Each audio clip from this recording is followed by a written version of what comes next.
राष्ट्र को जो चुनौती देगा उसे बख्शा नहीं जाएगा। वो कोई भी हो, वो अगर हमारे बीच में से भी किसी लोगों की ख्वाहिश हो गई है, हम उसको भी नहीं बख्शेंगे। कोई भी हो, वो उसकी क्या विचारधारा है, उसकी क्या पार्टी है, हमसे नहीं मतलब नहीं है। राष्ट्र उसके बाप का नहीं है, राष्ट्र हमारा है। ये तकलीफ है कि ये देश पुरानी परंपराओं पर लौट रहा है, इसलिए डराना चाहते हैं। उनको लग रहा है शाहीन बाग डरा देगा। अरे पड़ोसी मुल्क ने तो अपनी मिसाइल का नाम शाहीन रखा है, हमने तो उससे भी नहीं डरते। और कैसे आपके समाज के दबाव में सरकारें पूरी राष्ट्र की पॉलिसी बदल देती हैं, इसका भी एक ही बात नजारा बताना चाहता हूं। यह घटनाएं इसलिए बता रहा हूं कि आपको लगता होगा कि सरकार कुछ करती नहीं है। जब आप लोग खड़े होते हैं तो सरकार मजबूर होती है करने पे। ऐसा नहीं है। इसी सरकार ने, हम 50 साल से सुनते सुनते थक गए, भारत की पॉलिसी है कि हम पहले आक्रमण नहीं करेंगे। यह दुनिया का ऐसा देश है जो यह मानता है कि आक्रमण करने के बाद हम जिंदा बचेंगे और फिर हम करेंगे। यह महामूर्खता का महान पाखंड हमने आदर्शवादी वाक्य लिख रखा है कि हम पहले किसी पे हमला नहीं करेंगे। अरे कम से कम जो हमला करने के आ रहा हो उसको तो रोक सकते हो। एक ही घटना ने, ये जो खलबली मची है, इसके पीछे 370 35 है और CAA की फुल फॉर्म नहीं है। तकलीफ कहीं और है, बता कुछ और रहे हैं। 370 35 पे निकाह हलाला और राम मंदिर पे एक तरफा फैसला, और CAA आने के बाद इसने विदेश नीति बदल दी भारत की। कहा कि हमें जहां दुनिया में पता चलेगा कि भारत की प्रभुसत्ता पे कोई हमला करने वाला है, उसके हमला करने से पहले हम उस पे हमला कर देंगे। और कुछ लोग मजाक समझ रहे थे, वो कह रहे घर में घुस घुस के मारेंगे, वो कह रहे थे ये तो बकता रहता है, ऐसा ही है। उन्होंने कहा फिर कह रहा है। लोगों ने सीरियस नहीं लिया, वो सीरियसली बालाकोट चला गया।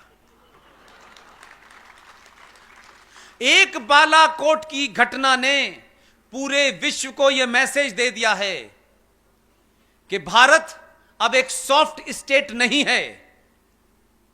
अगर अमेरिका 9/11 होने के बाद बिना किसी जांच पड़ताल के, बिना किसी UNO की परमिशन के उसको लगा आतंकवादी इस देश से आए थे, उसने दुनिया की किसी पंचायत में नहीं गया कि हमें क्या करना चाहिए, दोनों मुल्कों को तबाह कर दिया।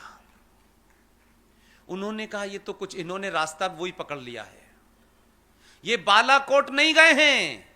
बालाकोट पाकिस्तान मिलिट्री हेडक्वार्टर से मात्र 70 किलोमीटर दूर है। ये करके चले गए, तब उन्हें पता चला क्या करा इन्होंने। ये डर इसलिए है कि आपने तमाम ऐसे आदर्श वाक्य जो खामखा लिख रखे थे, जिसका कोई अर्थ नहीं था, आपने कहा जो जिस भाषा को समझेगा उसे उसी भाषा में जवाब दिया जाएगा। और यह बदलाव ऐसे ही नहीं हुआ। आप यह मत समझिए कि आपके देश को इतना ताकतवर हो गया कि पूरी दुनिया खामोश है। छोटी छोटी बात कैसे बदलती है, यह संतों से सीखिए। हो सकता है ये संत, मैं दिनेश जी को उसमें से माइनस कर देता हूं, मेरी भाषा ना बोलें, लेकिन ये पहले ऐसे संत में देख रहा हूं कि इनका हाथ और मुंह दोनों एक साथ चलते हैं।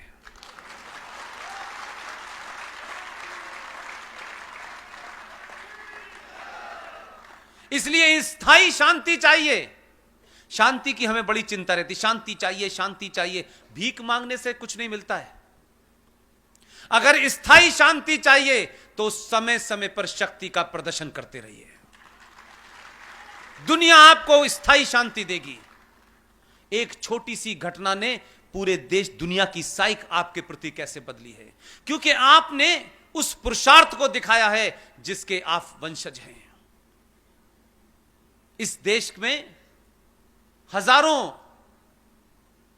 राष्ट्राध्यक्ष इस देश में आते थे, उन्हें ताजमहल घुमाया जाता था, उन्हें कुतुब मीनार बताई जाती थी।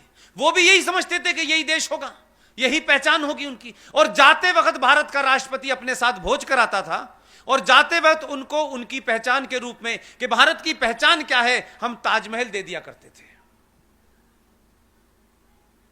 अब ताजमहल के बारे में आप समझ में नहीं आया मुझे। ताजमहल एक कब्र है।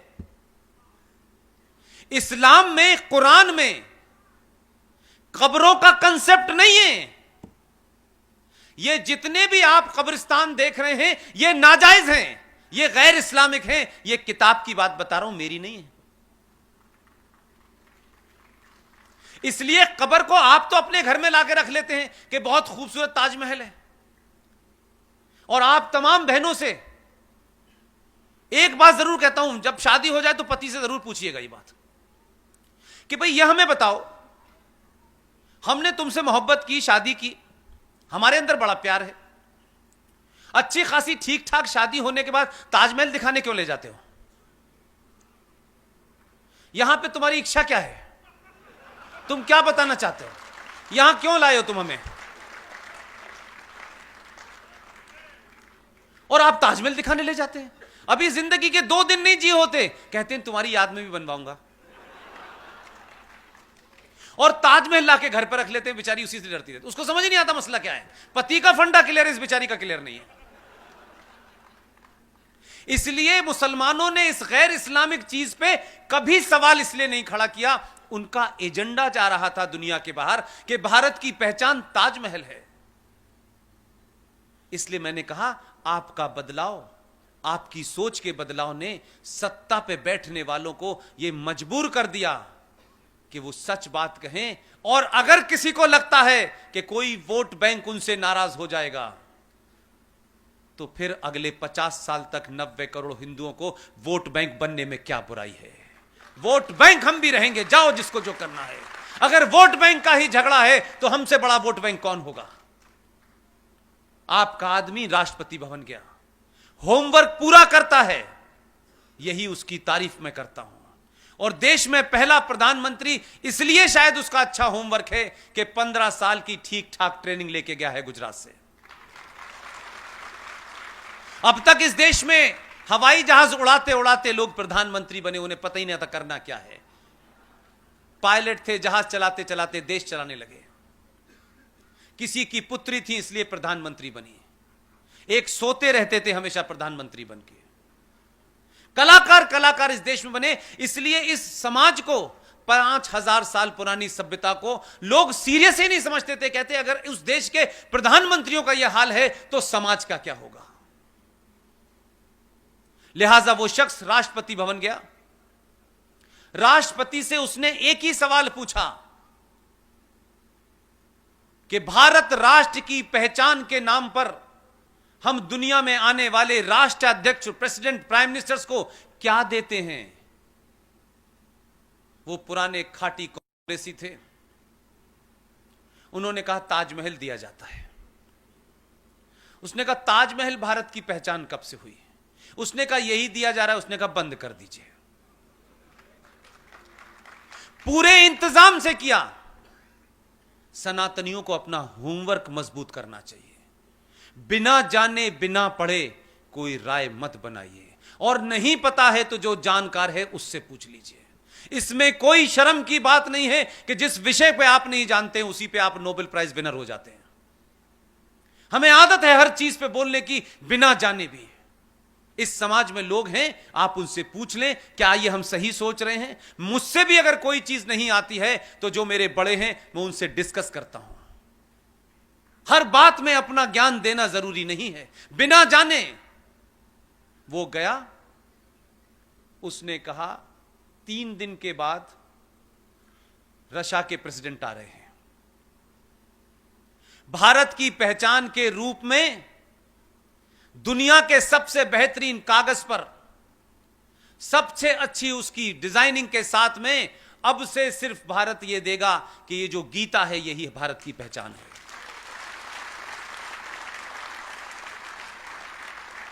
और जब गीता दी जाने लगी, लोग चीजों को समझते नहीं है।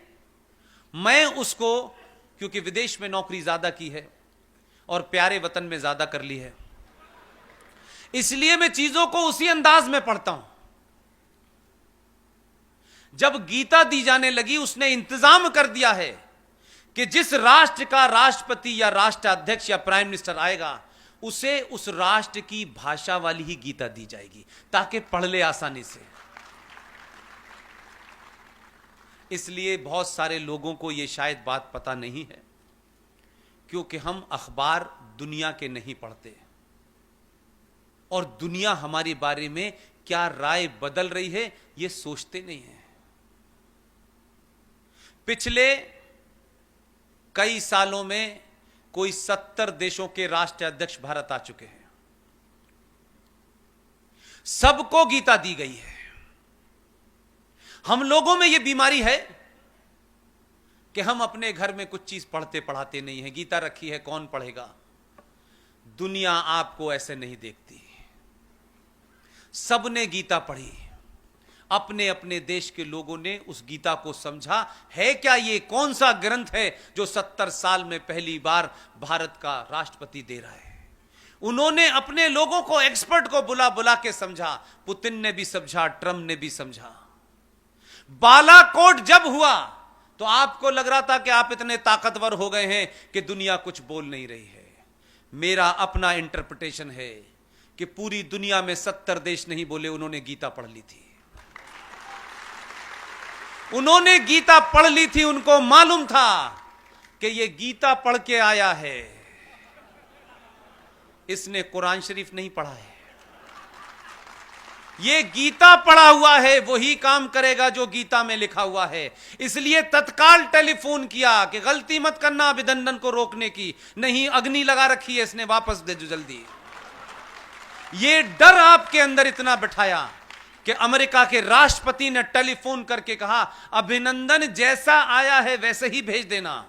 अगर वहां पहुंचते पूछते अगर मूंछ का बाल भी नीचा हुआ तो शाम तक अग्नि आ जाएगी, ध्यान रखना। हम कुछ नहीं कर पाएंगे इसमें, अब हमें नहीं कुछ करना है, अब करेगा तो यही करेगा।